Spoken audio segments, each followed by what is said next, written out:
el muerto de Naín. Cuando habíamos recorrido unos 5 kilómetros, no lejos de Nazaret, el grupo se detuvo. Nadie nos seguía. Hubiera sido difícil localizarnos. De Caná partían, al menos, 3 o 4 caminos. El rabí descendió del Reda y aconsejó que descansáramos. ¿Destino? Ni idea. No dijo nada al respecto. Al alba del viernes, 27 de febrero, año 28, reanudamos la marcha hacia el sur. Siempre hacia el sur dejamos atrás Daborilla y las 4 lagunas que se abrían, azules y silenciosas, al pie del Tabor. La montaña quedó a nuestra izquierda. Dormía negra y plácidamente cuando la rebasamos. Y a eso de la tercia, 9 de la mañana, avistamos la pequeña población de Daberat. ¿Era nuestro destino? Jesús, en cabeza, pasó de largo. 1 kilómetro más allá, el Galileo torció a la izquierda y se aventuró en un senderillo amarillo y humilde. Era evidente que conocía el terreno. Estábamos a 208 metros de altitud. A partir de allí empezamos a subir. A los pocos minutos se hizo visible la muralla de una ciudad llamada Naín. Era una población notable, asomada a la llanura de Esdrelón. Los constructores habían elegido la falda norte del monte Gibat Amore, el pequeño Hermón, para levantar la ciudad. Una espléndida fuente daba vida al lugar. Naín se parapetaba detrás de unas murallas de piedra y adobe de 6 metros de altura y a 300 de la cima del referido Gibat. El faraón Tutmosis III, 1483-1450 a.C. la mencionó en sus anales victoriosos, y avanzamos, confiados. ¿Era Naín el objetivo del maestro? Pero, de pronto, observamos otro grupo. Salía por una de las puertas de la ciudad. Se dirigía hacia nosotros. Jesús se detuvo. Yo me uní a los que marchaban en cabeza. Uno de los gemelos de Alfeo sujetó a Sal. Pronto descubrimos que se trataba de un cortejo fúnebre. Oímos música. En efecto, por delante, con paso cansino, caminaba media docena de flautistas. Detrás bailaban, con desgana, 4 danzantes, todos de blanco, señal de luto en aquellas tierras. Y algo más atrás, un grupo de fariseos, con sus largas túnicas negras, los tirabuzones junto a las sienes, medias oscuras, unos ridículos gorros cónicos, trabajados en terciopelo e igualmente negros, y las caras blanqueadas con harina. Las barbas eran exageradas. Inmediatamente detrás de los parachos santos y separados, como llamaban a los fariseos, apareció el ataúd. Lo portaban 8 hombres. Caminaban con las cabezas bajas. Era un féretro enorme. Podía medir 2 metros y medio. Los íntimos cuchicheaban entre ellos. ¿Quién era el muerto? A continuación vimos a las plañideras, 7 ancianas que lloraban al compás y sin lágrimas. Puro teatro. Y detrás, los familiares y amigos. Por último, el pueblo, más de 500 hombres, solo hombres y la mayoría de blanco. Algunos perros ladraban en las orillas del camino. Bartolomé no supo contenerse y preguntó a alguien de la comitiva por la identidad del difunto. 2 hombres se detuvieron. Sal se puso a ladrar a los otros perros y Judas Alfeo se lo llevó hasta el carro, amarrándolo. Se trata de Jonás, explicaron los hombres, hijo único de Barea, una viuda notable y adinerada, hija de Yeuel. Solo tenía 15 años. La familia y la gente de Naín conducían los restos de Jonás al cementerio próximo, situado a medio kilómetro. Y en ello estaban, conversando, cuando uno de los individuos reparó en el maestro, lo señaló con el dedo, y dijo: «Yo te conozco, tú eres el carpintero de Nahum». Jesús asintió, sonriente. ¿Cómo pudo reconocerlo sin la barba? Y, sin esperar respuesta por parte del rabí, los hombres dieron media vuelta y se alejaron hacia el cortejo, a la carrera. Lo alcanzaron y hablaron con el grupo de mujeres. Todos volvieron las cabezas y nos miraron. Instantes después, 3 hebreas y los 2 hombres caminaron hacia los 12. El que había identificado al maestro lo señaló de nuevo y una de las mujeres, sin mediar palabra, se arrojó a los pies del rabí.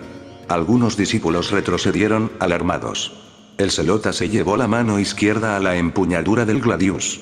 La mujer, entonces, empezó a suplicar y a solicitar que el Galileo devolviera la vida a su único hijo. Jesús se inclinó y la obligó a levantarse.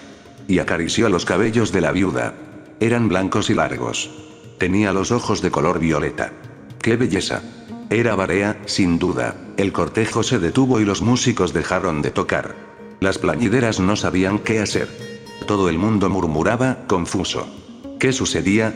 Barea, con gran decisión, con los ojos arrasados por las lágrimas, hizo presa en la manga derecha del Hijo del Hombre y lo arrastró, literalmente.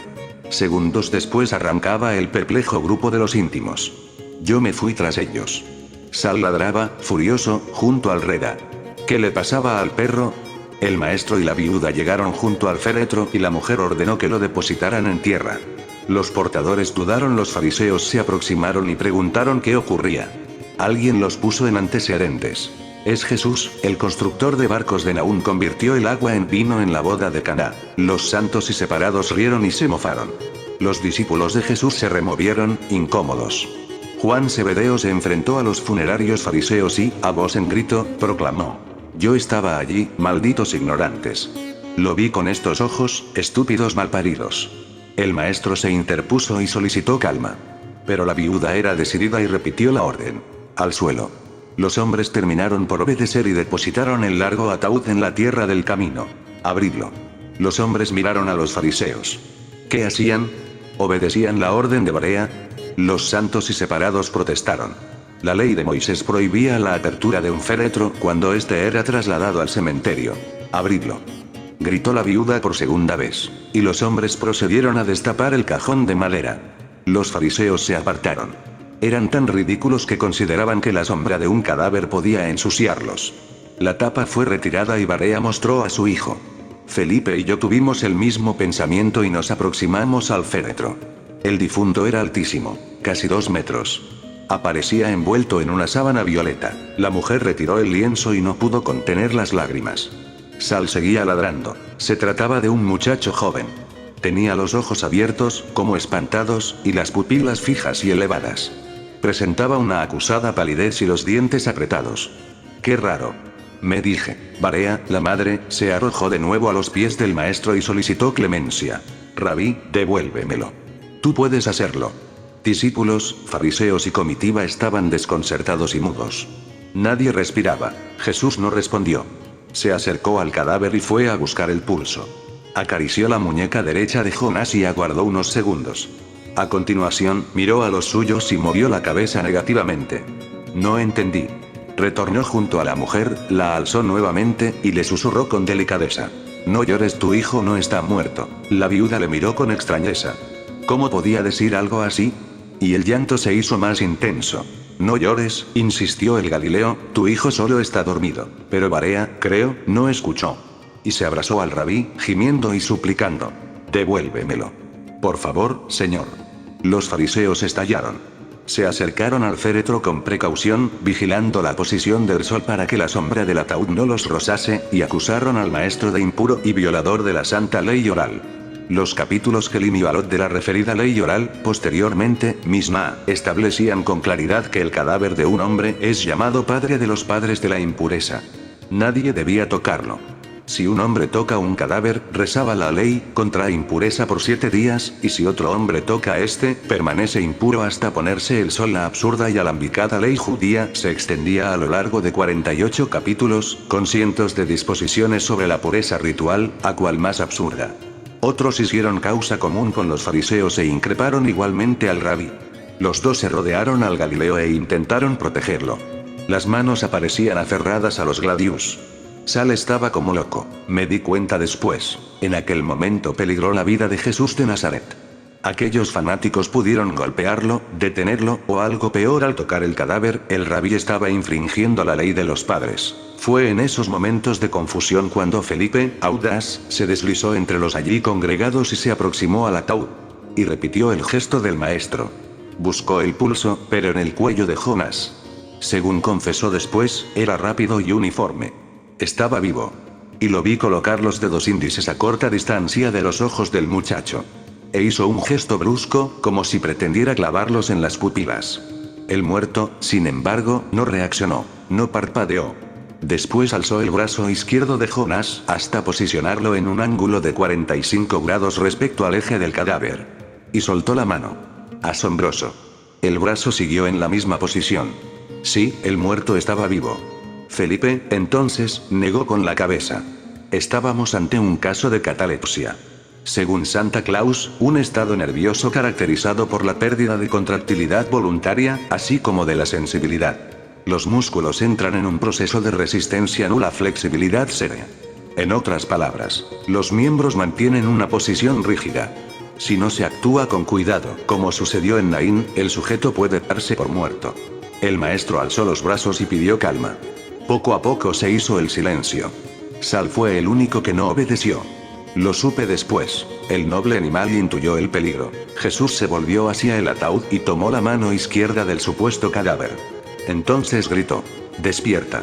El silencio fue espeso. Solo lo rompía Sal, junto al carro. Nadie respiraba. Y el rabí repitió: «Despierta». Me puse de puntillas y quedé perplejo. Jonás, entonces, parpadeó.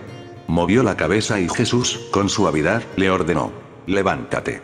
Y Jonás, despacio, sin soltar la mano del rabí, fue a sentarse en el féretro. Barea, la madre, cayó desmayada. Fue instantáneo. Del silencio y la sorpresa se pasó al pánico. La gente huyó, aterrorizada, atropellándose los unos a los otros. Caían, se pisaban, aullaban, lloraban, gritaban. Sal ladraba con más fuerza. Los otros perros también huyeron a la carrera. ¡Qué desastre! Los fariseos fueron igualmente arrollados y pisoteados. Uno quedó medio desnudo. Tenía el taparrabo de color fuego, como sitio. Las plañideras lloraban, pero de verdad. Los espías también lloraban. Las piedras lloraban, algunos caían de rodillas, adoraban al Galileo o solicitaban perdón por sus pecados. La mayoría se alejó hacia las murallas. Los flautistas corrían como galgos. Otros, los menos, se aproximaron al maestro y agradecieron el milagro. Uno, incluso, sacó una bolsa con monedas e hizo ademán de entregársela. Jesús la rechazó con una sonrisa y un decidido y negativo movimiento de cabeza. Tomás dio un paso adelante e intentó hacerse con los dineros, pero Andrés, el jefe, lo retuvo y lo amonestó. Jonás no habló con nadie. Saltó fuera del féretro, cargó a la madre, desmayada, y se encaminó, silencioso, hacia Naín. Fue extraño. Ni siquiera dio las gracias al Galileo. Familiares y amigos se fueron tras ellos. Los íntimos de Jesús flotaban. Fue el éxtasis. Solo Felipe repetía: no estaba muerto. Hacia la sexta, mediodía, el maestro reemprendió la marcha hacia el noreste. Los discípulos de Johanan y los confidentes hablaban y hablaban, comentando el prodigio. Estaban maravillados. ¿Quién es este hombre?, se decían, capaz de resucitar a los muertos. Por el camino, Jesús se esforzó en hacerles comprender que no hubo milagro. Todo se debió a una serie de lamentables circunstancias. La mayoría no aceptó la versión del Hijo del Hombre. Aseguraban que el rabí era tan humilde que le costaba asumir el mérito de un portento. Juan, Zebedeo y Mateo Leví, sin embargo, terminaron por dudar. Y, de hecho, no incluyeron el suceso de Naín en sus respectivos evangelios. Fue Lucas quien se fió de sus informantes y volvió a meter la pata. Pedro sí estaba convencido de la resurrección de Jonás. Y así se lo transmitió a Pablito, y este, a su vez, al crédulo Lucas, el médico de Antioquía. Al regresar a la playa del Hombre Rojo repasé el texto lucano, 7, 11, 18, y quedé asombrado. Dice así: y sucedió que a continuación se fue a una ciudad llamada Naín, que iban con él sus discípulos y una gran muchedumbre. Cuando se acercaba a la puerta de la ciudad, sacaban a enterrar a un muerto, hijo único de su madre, que era viuda, a lo que acompañaba mucha gente de la ciudad. Al verla, el Señor tuvo compasión de ella, y le dijo: no llores. Y, acercándose, tocó el féretro. Los que lo llevaban se pararon, y él dijo: joven, a ti te digo, levántate. El muerto se incorporó y se puso a hablar, y él se lo dio a su madre. El temor se apoderó de todos, y glorificaban a Dios, diciendo: un gran profeta se ha levantado entre nosotros, y Dios ha visitado a su pueblo.